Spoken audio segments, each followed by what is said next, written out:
हाय दोस्तों, कैसे हो? मैं हूँ बढ़िया, आप भी बढ़िया होंगे। आज बात करते हैं सौतेली माँ का बलिदान। दोस्तों, माँ की कहानी तो हमने बहुत सुनी है, लेकिन आज मैं आपको सच्ची कहानी सुनाऊंगा। मैंने रियल देखा हुआ है और आज हम माँ का दर्जा अलग देते हैं। ये सौतेली माँ है, ये मेरी माँ है। आज इंसान स्वार्थी हो गया है। हम रिश्ते खुद बनाते हैं और खुद तोड़ते हैं। मैं आज आपको ऐसी कहानी सुनाऊंगा, सच्ची कहानी है, मैंने देखी हुई कहानी है। और ये वीडियो पूरी देखना आप, तो आपको पता चलेगा कि मैं क्या कहना चाहता हूँ। दोस्तों, जब हम छोटे थे, हम पढ़ते थे, तो हमारी क्लास में एक परेश नाम का लड़का था। बचपन में ही उसकी माँ देहांत हो गया। उसे शरीर में कोई प्रॉब्लम थी। घर में माहौल ऐसा बन गया, बच्चा छोटा था अभी, पापा दुकान चलाते थे, वो दुकान संभालते थे। अपनी खेतीबाड़ी थी, वो दूसरे लोग संभालते थे। परेश अकेला रहता था घर पर। बहुत दिक्कत होती थी उसको। माँ की भी याद आती है जब छोटा बच्चा होता है, तो वो बार बार अपने पापा को पूछता था कि माँ कहाँ गई। तो पापा कहते थे कि तुम्हारी माँ भगवान के पास गई है। छोटा बच्चा था परेश, तो उसे कुछ समझ में नहीं आता था। जैसे जैसे टाइम बढ़ता है, उसके रिश्तेदार भी कहते हैं उनके पापा को कि तुम शादी कर लो, बच्चा छोटा है अभी, उसकी देखभाल रखने वाला कोई तो चाहिए। उसे स्कूल भी जाना होता है, सुबह का नाश्ता, खाना पीना सब तकलीफ हो रही। परेश के पापा ने कहा कि मैं सौतन लाना नहीं चाहता। वो मेरे बेटे को कैसे रखेगी वो मुझे पता नहीं है, क्योंकि मैंने ऐसे किस्से देखे हैं कि जो सौतन आती है वो अच्छी तरह से नहीं रखती। सगा संबंधी कहते हैं कि ऐसा नहीं होता, तुम्हारी सोच ऐसी है। हमने कितने ऐसे किस्से देखे हैं, जो सौतन होती है वो माँ बन जाती। परेश के पापा माने नहीं, लेकिन रिश्तेदार ऐसे होते हैं जो कुछ अच्छा सोचते हैं, कुछ बुरा सोचते हैं। तो उन्होंने एक रिश्ता लाकर दिया कि इस गांव में गंगा नाम की एक स्त्री है, उनको बच्चे नहीं होते और उसके साथ शादी करने के लिए कोई तैयार नहीं है। तुम्हें उसके साथ शादी करनी चाहिए, क्योंकि उसे बच्चे होते नहीं है। तुम्हारे बेटे को वो अच्छी तरह से रखेंगी। उसके पापा मान गए कि कोई बात नहीं, उसे बच्चे नहीं होते तो मैं उसके साथ शादी करने के लिए तैयार हूँ। शादी करके घर आती है। परेश तो छोटा सा था, उसे अच्छी तरह से रखता था। जो सौतन लेकर आए थे, सब लोग कहते थे ये तो सौतन है, इस बच्चे को अच्छी तरह से रखेगी नहीं। लेकिन गंगा को पता था कि मुझे वहां जाकर घर संभालना है और बच्चे को रखना है। उसने कभी बच्चों को पाला नहीं था। उसके अंदर मातृत्व थे, एक माँ का प्यार छुपा हुआ था। उस बच्चे को बहुत प्यार दिया उसने। लेकिन लोग तो बात करेंगे, वो अच्छी तरह से रखेगी या अच्छी तरह से नहीं रखेगी, तो भी लोग बात करेंगे। लोग बातें करते थे कि इस बेटे को इसलिए अच्छा रखती है कि उसकी प्रॉपर्टी उसको छीन लेनी है। परेश धीरे धीरे बड़ा होता है, अब समझदार हो गया है।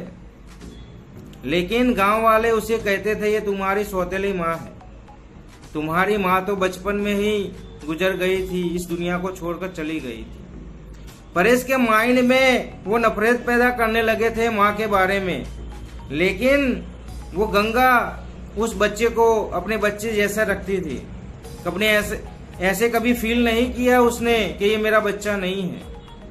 लेकिन लोग उसे नफरत पैदा करते थे परेश के माइंड में। जैसे जैसे बड़ा होता है परेश, उसके फादर की तबीयत खराब हो जाती है और उस फादर ये दुनिया छोड़कर चले जाते हैं। दुकान को संभालना होता है, जमीन को संभालना होता है, खेतीबाड़ी लोग संभालते थे, उसे भी देखना होता है। परेश अब दुकान पर बैठने लगता है। दुकान पे लोग आते हैं कोई भी चीज लेने के लिए। तो उसे ऐसी बातें करते थे कि तुम्हारी सौतेली माँ संभाल कर रहना, तुम्हारी प्रॉपर्टी ले लेगी, तुम्हारे पापा तो चले गए, अब तुम क्या करोगे। परेश के माइंड में यही चलता है कि ये मेरी सौतेली माँ है। परेश घर जाता है, वो मायूस रहता है। 6 महीने ऐसा रहा। वो उस माँ को पता चल जाता है कि ये बेटा कोई प्रॉब्लम में है, परेशानी में। माँ उसे पूछती है कि बेटा क्या हुआ, क्या परेशानी है तुझे। मायूस रहता है, मेरे साथ बात नहीं करता, तेरे पापा चले गए, मेरे साथ कोई बैठने वाला नहीं है, तू भी मेरे पास बैठता नहीं है। तब परेश कहता है तू मेरी सौतेली माँ है, मेरी माँ बनने की कोशिश मत करो, मुझे सब कुछ पता है। तुम्हें जायदाद चाहिए, तुम्हें दुकान चाहिए, जमीन चाहिए, इसलिए ये ऐसी बातें करते हो, प्यार से कहती हो। मुझे सब कुछ पता है, गांव वालों ने मुझे सब कुछ कहा। माँ को ठेस लगती है दिल पर, क्योंकि माँ तो माँ होती है। वो रात को एक चिट्ठी लिखती है कि बेटा मैंने जब से शादी की मेरे बच्चे तो हुए नहीं। मैं इतनी अभागन हूं कि भगवान ने मुझे ये अवसर दिया नहीं। मैंने तेरे रूप में एक बच्चे को देखा, मेरे बेटे को देखा, और मेरे दिमाग में कभी ख्याल आया नहीं कि मैं जमीन ले लूं, जायदाद ले लूं। मुझे क्या करना है, मेरे आगे पीछे तो कोई है नहीं तेरे सिवा, मैं जायदाद लेकर क्या करूंगी। ऐसी एक चिट्ठी लिखती है और वो चिट्ठी छोड़कर वो चली जाती। बेटा सुबह उठता है, पढ़ता है, तो उसकी आंखों में आंसू आ जाता है कि मैंने मेरी माँ को अच्छी तरह से देखा तो है नहीं, लेकिन जो ये मेरे माँ थी मैं उसे भी समझ नहीं पाई। उस गंगा ने इतना बलिदान दिया था, उसने पूरी जिंदगी उनको सौंप दी थी, बच्चे को बड़ा किया, प्यार किया, उस घर को संभाला, क्योंकि ये माँ ही कर सकती है। और उस बेटे ने उस बलिदान का ऐसा सिला दिया, ऐसे ऐसा कहा उसे, वो सुन नहीं पाई और घर छोड़कर चली गई। वो बेटा पूरे गांव में ढूंढने लगा, रिश्तेदारों में ढूंढने लगा, और वो माँ मिली उसे, तो उसके पैर पकड़कर उसने कहा कि माँ मुझे माफ कर दो।